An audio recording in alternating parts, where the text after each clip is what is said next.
Meie igavene talv sai selleks korraks läbi. Ma võtsin meie jõulukaunistused, millest eriti palju ei olnud enam järel, maha ja asendasin need veidike sellise suvisema lahendusega.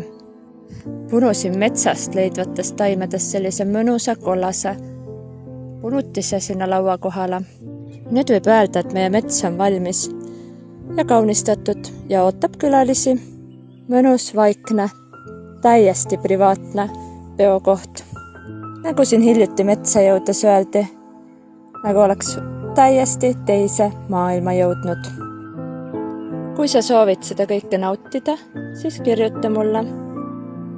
Lisaks ootame teid avatud taludepäeval külla, kus tutvustame ka teile oma metsaala.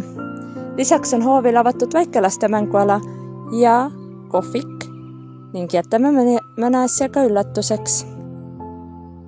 Kohtumiseni!